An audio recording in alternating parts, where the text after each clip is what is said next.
listening to PetLifeRadio.com.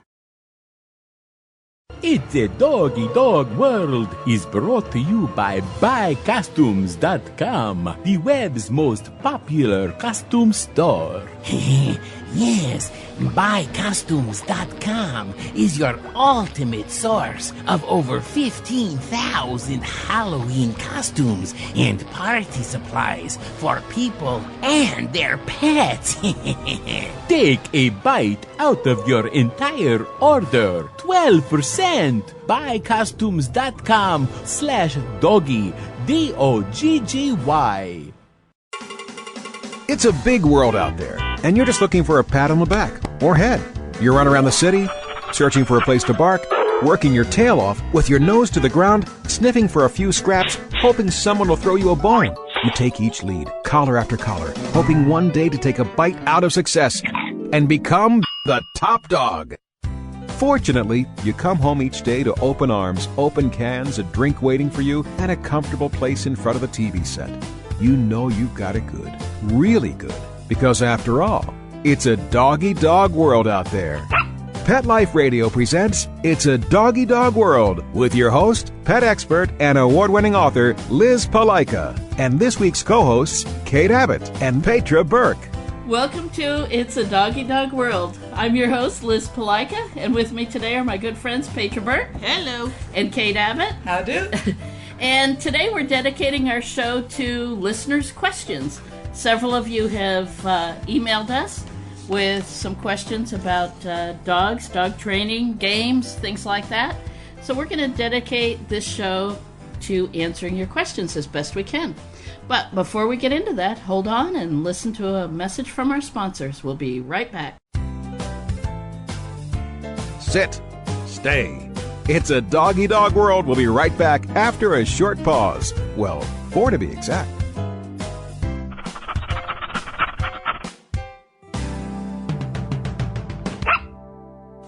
It's a Doggy Dog World is brought to you by Petco.com. Petco is a leading specialty retailer of premium pet food supplies and services, offering more than 10,000 high-quality pet-related products. Enter the code DOGGY10, DOGGY, the number 10, and get 10% off any order. No minimum at Petco.com. There's a movement afoot. ShoeBuy.com. Join the millions of people who shop ShoeBuy.com's over 400 brands and 500,000 products. Order now and get free shipping and free return shipping. ShoeBuy.com, the world's greatest shoe store. Walk your dog in style and comfort. Enter the code DOGGY, DOGGY, at checkout and get a 10% discount plus free shipping at ShoeBuy.com. Love your pets but wish their medications were a lot less expensive? They are at 1-800-PET-MEDS. You'll not only save on flea and heartworm medications, but on prescriptions for arthritis, incontinence, thyroid, and more. And you get fast service, free shipping, and a 100% satisfaction guarantee. Plus, our licensed pharmacists ensure accuracy, monitor drug interaction, and more. See why over 5 million people have trusted their pet's health to 1-800-PET-MEDS, America's largest pet pharmacy. Call now or order online. Go to petmeds.com/world, WORLD, to get 10% off any order and free shipping on orders of $39 or more at petmeds.com. Hello! I'm Deborah Wolf, and I'm inviting you to my animal party on Pet Life Radio. The dress code? Come as you are. Pajamas, a tux. You can even go naked like your pets. Unleash your party animal at my animal party. Guests you know from Animal Planet, TV, radio, the news, and bookstores will be joining me. And that's because after I won Best Pet Radio in America from the DWAA, I got my paw in the door and I met a lot of amazing people. And the best of the best are going to be coming to the party. They're coming to party with us. So join us at the animal party. Don't miss the party. Every week on demand, only on PetLifeRadio.com. Let's Talk Pets on PetLifeRadio.com. We know you're begging for more. So back to It's a Doggy Dog World with your fetching hosts, Liz Palika, and this week's co-hosts, Kate Abbott and Petra Burke. Welcome back to It's a Doggy Dog World. I'm Liz, and Petra and Kate are with me today, and we're going to talk about some... And the dogs. And the dogs. And if you hear some noise in the background, as we're recording this, it's pretty warm here in Southern California, and they're chewing on ice. So if there's some funny crunching sounds, those are dogs crunching on ice cubes. It's not us. It's not us. Kate, do you want to read our first question? The first question a listener asks is, when you are training, how do you taper off using treats, and how and when? Well, let's go first with why we use treats. Payment. Yeah, that's a good idea. Sorry. When I'm doing something, I want to get paid for it. They're a reward. At the beginning, sure. Yeah. They're a motivator. Yeah. Well, I was saying, back They're a when lure. I was first learning a new skill, like playing the piano, as a kid, playing the scales and learning the notes was not all that intrinsically thrilling for me. So I got a reward. I got a comic book or, something for doing my practice. So I got treated for doing it. Now, as a grown-up, the skill that I have alone is enough of intrinsic reward for me to enjoy sitting down and playing the piano. Sure. But it takes a while for puppy dogs to learn a new skill and then get pride in that skill to not need the same treats. Sure. And if we talk about how we use the treats during training, we encourage our students, one, not to use the same treat all the time, to vary the treats, because that can help keep a dog's attention, especially if we're teaching a skill that is a little more difficult for the dog. Say maybe we're teaching come with a dog who doesn't particularly have the motivation to come. Then we want a really good treat to use along with other training skills, like a sound stimulus or something like that. We also use a jackpot of treats, a handful, a bonus round, if you will, when the dog makes a breakthrough on his learning. So just using treats isn't do this, you get one treat, do this, you get one treat, but it can be used in a variety of ways. So I tell my puppy owners, think of it like going to Las Vegas. You're playing the slot machine. Now, you do the same. It used to be pull the arm, now it's just push the button. But basically, you're doing the same repetitive action every time. But there's the thrill of anticipation of what kind of payoff am I going to get on this round? Am I going to get just a couple of coins, no coins, or a jackpot? And that kind of random variable reinforcement, Right. to use the technological terms, Right. makes a behavior more addictive Right. than a known, A known quantity. Yeah, Right. a known quantity. Right. So we want to make our dogs addicted to working for us. We use those same principles. Vary the worth of the reward and vary how much they get it. And then that can lead into the tapering off question. And how do you taper it off? So I don't pay off the slot machine as much, Okay. but I vary how much I pay it off. And I wait to make sure that I've got a dog who's addicted, or at least in the beginning stages of being addicted, before I even start tapering off. And I think that's the important key. The when do you start tapering it off? When the dog is motivated, when the exercise is well known, when the dog is doing it willingly. When I am willing to place a bet that I'm 99% sure that the dog is going to do something when I say it, then I can start thinking about tapering off. And that's usually what I always use. Some people can't make that decision. When does my dog know? It's like, okay, how about if they do 90? We're not 100% perfect in anything, but if they're 99, I'm not. No, I'm sorry, Liz. Oh well, present company. Exception. But if your dog's doing something 99% of the time, at that point, so you can start tapering. So you might have the treat in your hand, tell your dog to sit. And then if he does, just, yay, good boy, lots of praise, but no treat. Right. And wait to see his surprised response. And then when he sits faster, nicer, in better position, without slopping over sloppily, when the sit is better, then So you you- reward. Kind of like a little fine tuning at that point. Right. Narrow the criteria. There you yes, go. But Yeah. but then they only get a treat for when they do it extra good. But then, don't be in a hurry to make the treats completely disappear. Keep them on that random basis for a while, and that actually makes the behavior stronger. Random and variable. So you may treat them every third time, every fifth time, and then 2 in a row. So the dog never goes. But then you're also raising your don't criteria. forget to give him some type of reward.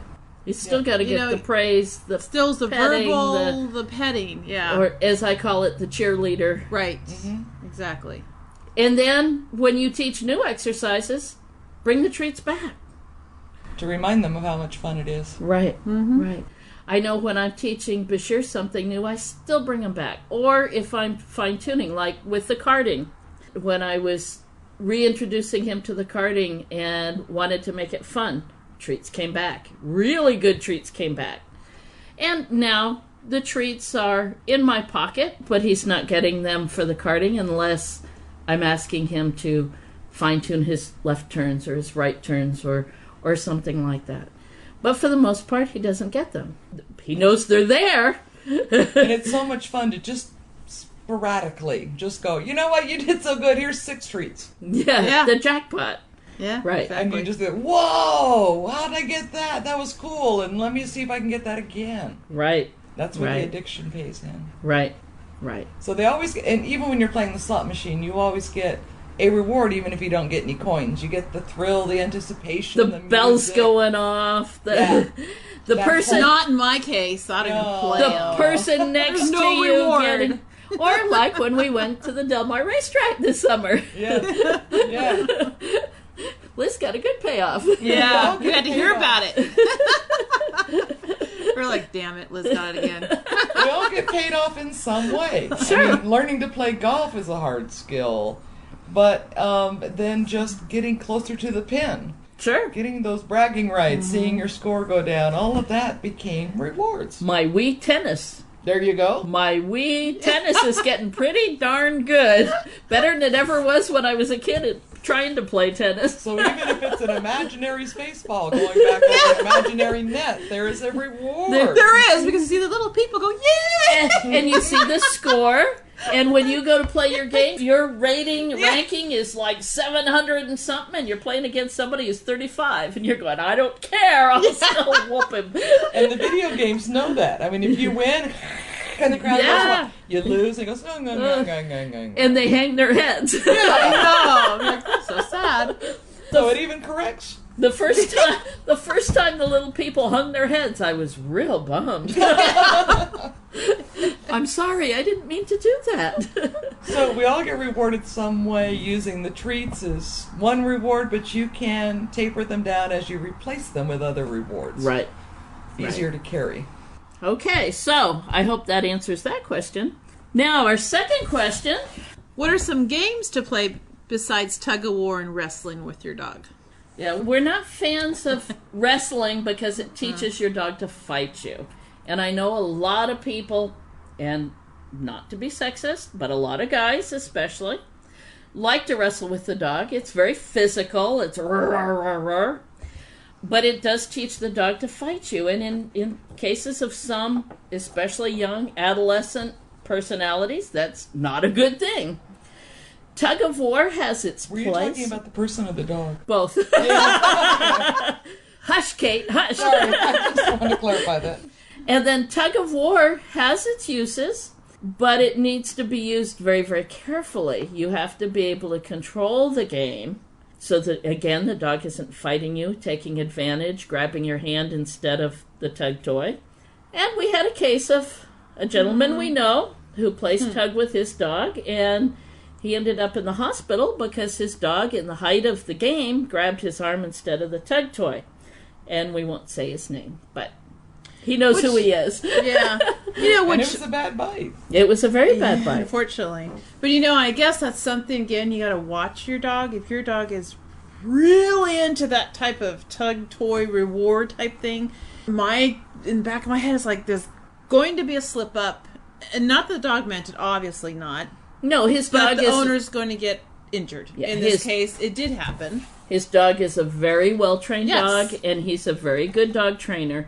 Some So, type that might be a little enthusiastic for the dog. Yeah. It is too much of an adrenaline rush that maybe you need to tone it down a bit. now with Bashir, I can play tug. We can play tug fine.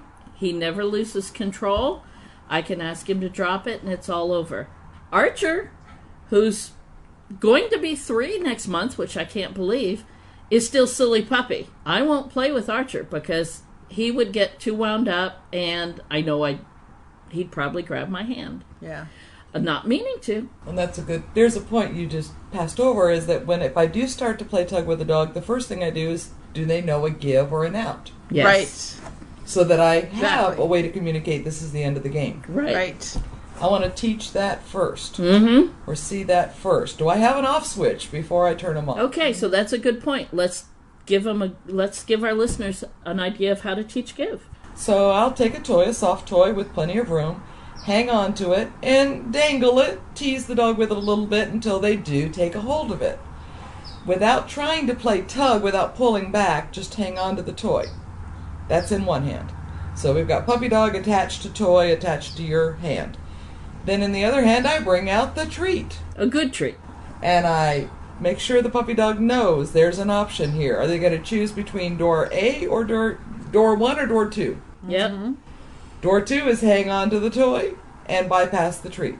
If they let go of the toy in order to take the treat, then I use my word, give, out, whatever. Good to give out. Let them have the treat. As soon as they finish chewing, I dangle the toy again. So they get that fun of getting the toy back in their mouth. If they choose not to give up the toy to take the treat, then they get the toy and I walk away and everything's over with. Mm-hmm. There is no more playing, period. Mm-hmm. So there's no reward for not giving it up. And if it's that wonderful a toy for them that they're willing to give up a food treat for it, then I will notice that toy, put it away, and then the next day I'll try with a lesser value, less loved toy. Right. So that they are more willing to give it up. And teach them giving it up means you get a treat and you get it back. Right. Until I can drop it, they'll pick it up and then give. Yeah. So you have an off switch before the on switch. Now, I will use the tug to bring up a shy dog. Because they might need that adrenaline rush, that little chance of... Yes. But still teaching the give first and keeping parameters on the game. Now, our listeners may not know it, but my husband and I have a new puppy. We have a new Australian Shepherd puppy. His name is Cisco. And he had some major transitions when he joined our household. He was a country puppy. You know the old story, country mouse and the city mouse? He was the country mouse. Come to the city. So I did play tug a little bit. Just for the first few days. Get him excited, let him get his teeth into something, because he was also teething horribly. And lots of cheering, but he was soft enough and worried enough that I didn't have to worry about him not keeping it. As soon as I stopped cheerleading, he dropped it and gave me the sorrowful eyes. Was that wrong? So for him, yes, exactly that. I was doing it to boost his confidence a little bit, to cheer him on a little bit, let him know, yeah, this is a fun place. And I still, with my abused little Roddy over there, I have to encourage her to tug. Because she's still going, are you sure it's okay? Are you sure? Mm-hmm. So to play mock battle with me takes a lot of coaxing and reassurance, and then she gets it. Sure. Now Walter, my little cockapoo, he's never been fearful or shy. Really? So, our loyal listeners have heard many a Walter story. It probably wasn't until he was about 2 or even 3 that I started playing tug with him. I did play fetch. Uh-huh. Give it to me and I'll throw it for you, because that was thrilling. But I didn't play tug with him until I was sure he had more control over his emotions. Sure. And therefore his Well, we got a little off the topic. The question was, what are the games to play besides tug of war wrestling? So, but let's take a break for our sponsors. Hold on, and when we come back, we'll talk about the games. Stay tuned. Sit. Stay. It's a doggy dog world. We'll be right back after a short pause. Well, 4 to be exact.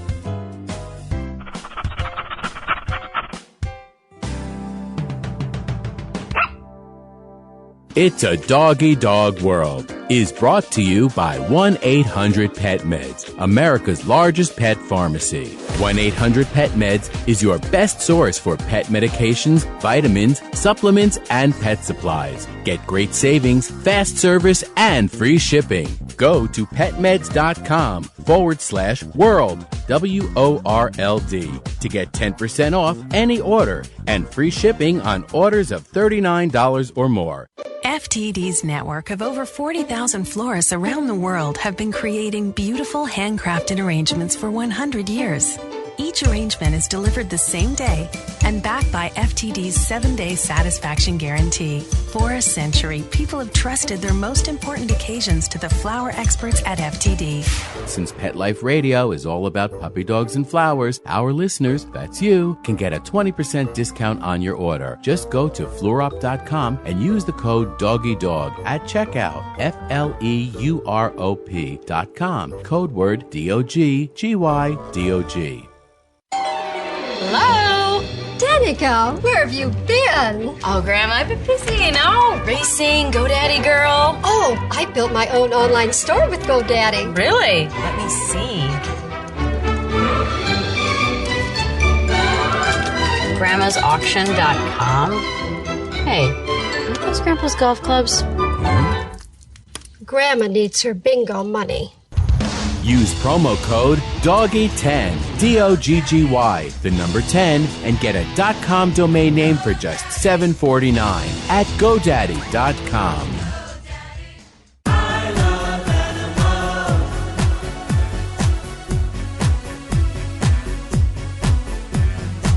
If you ask the question, what do I want? What do I need?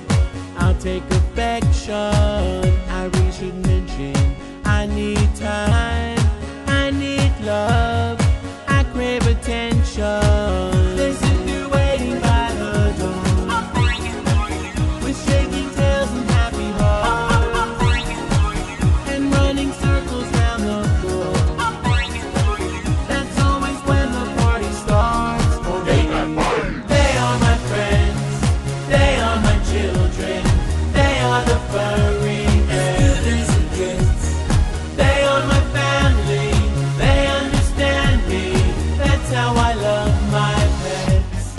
My Pets, the new single by Mark Winter, available on iTunes.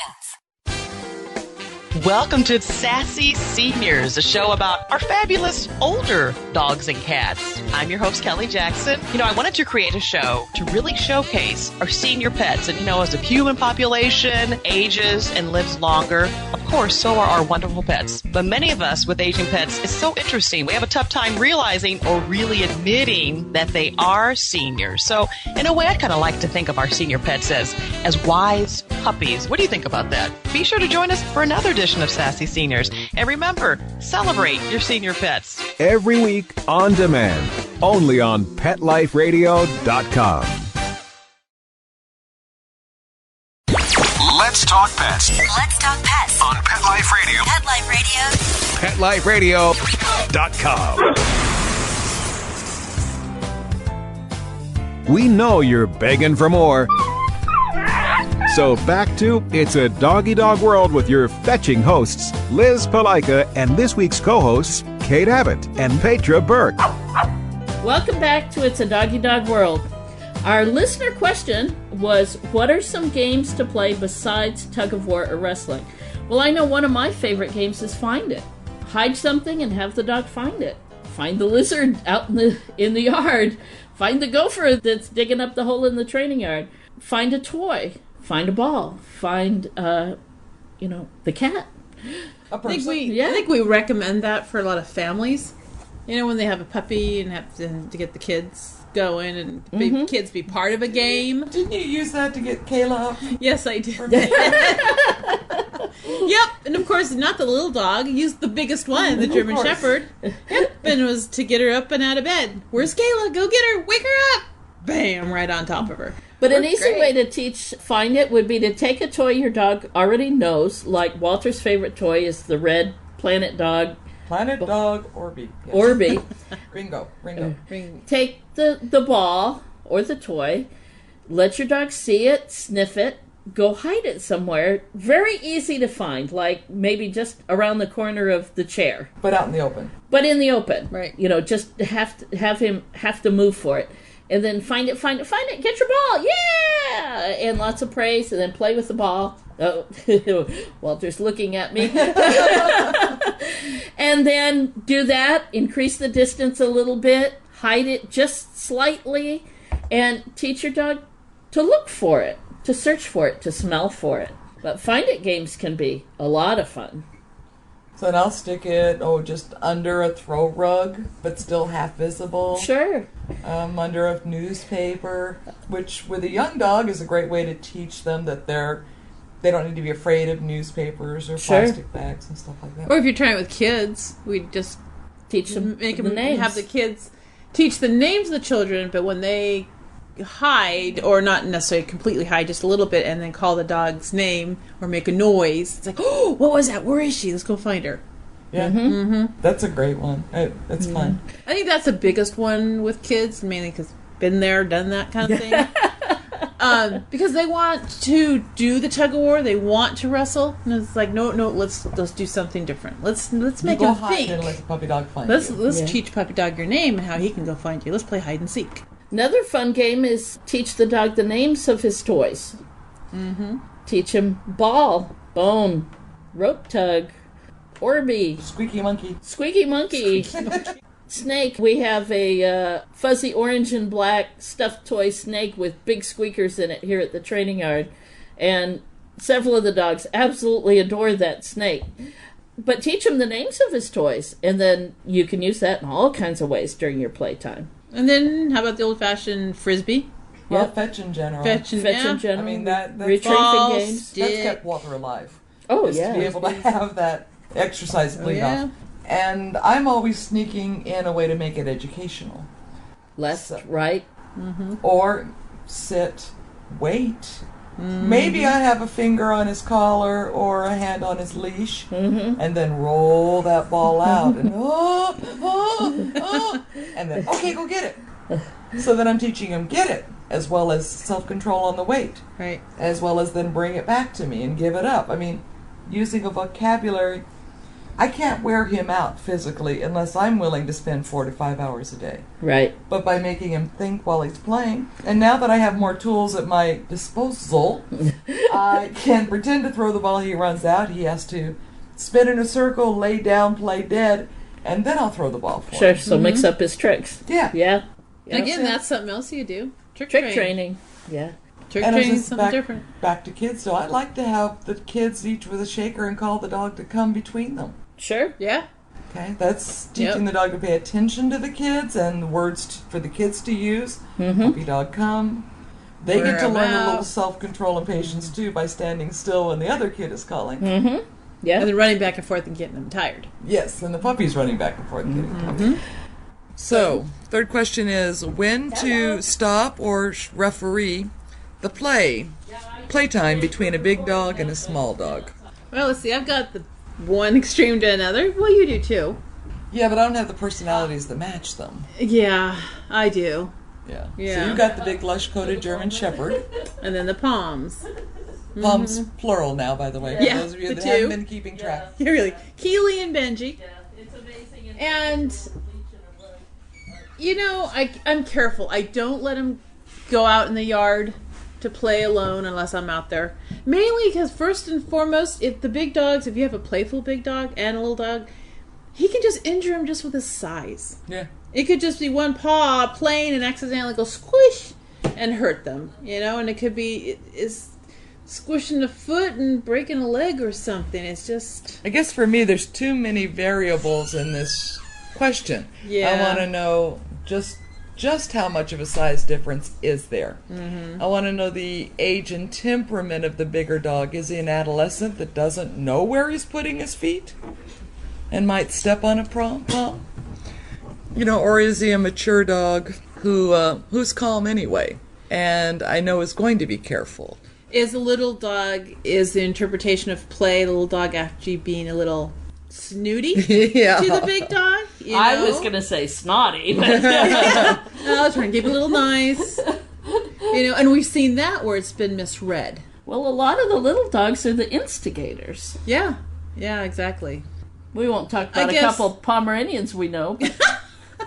Well, and when you start talking real little, I get all the, but, you know, if they've gotten stepped on a couple of times, then they start to do, best defenses and offense? Sure. And they do, yeah. I mean, all of you, Walter and my two guys, they've been stepped on plenty. So now when a big dog comes around or anything over them, it's like, hey, do you know I'm here? Yeah. All right. Now, if you show respect, fine, I'll shut up. Right, exactly. But if you act like a goofy and you keep dancing around, then we're going to get pissed off. Mm-hmm. And that can be dangerous. But I'd say if you do have a small dog and a big dog that really, you can tell, do like each other and play, I keep them both under control, you know, because it could get, like kids, play nice, and oh my gosh, get excited, and then get out of control. May that's where your case stop. All right, time out. It's out of control. Well, we have a very good friend and training student who has a huge Great Dane. Yes. And Papillons. And Papillons. Yes. And, you know, he's a good boy. The Great Dane, he's not... But that paw can go smash. Well, you figure his paw's as big as a Papillon's head. He stepped on my foot and I felt it and it hurt a little bit. Yeah. I know, and I've seen large dogs where they'll get on the ground, lay down, and play so they're not up on all fours with a chance of injuring, and just roll around. You know, okay, if that's fine, but again, watch it because it can just get a little too much. I had a 120-pound Mastiff, but he was such a gentle soul. Mm-hmm. I caught him one day playing with a litter of kittens. Yeah, and Mama Cat was there. Mm-hmm. And nobody was concerned because he was as flat as he could make himself be. Mm-hmm. Right. And barely turning his head and not moving his feet and just giving little kisses. Mm-hmm. And the kittens were crawling all over. Mom wasn't worried. That was fine. That was his personality. Exactly. Well, when Paul and I got our first Papillon, we still had our last German Shepherd, Michi. He was a big boy. He was about 90 pounds and sturdy. And the Papillon was 7, all grown up. The Papillon was a handful, and he was not polite, in doggy terminology. And I had to run interference, because he'd get in the German Shepherd's face, and blah, blah, blah, blah, blah, and the German Shepherd just went, well, whatever. But had the German Shepherd wanted to retaliate, the Papillon would have been gone. Yeah. And eventually that did happen, not with that dog, but with another one, because the Papillon never learned.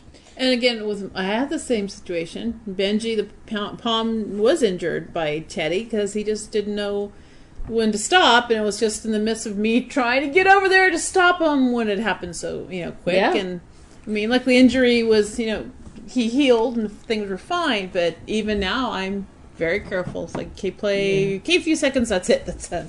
Keep it very short. Just a couple of weeks ago, I introduced a Rottweiler, an adult, to his new home. Mm-hmm. And it was a Rottie mix female that was already there, so wanted to be sure they would get along. I had forgotten about the little Yorkie.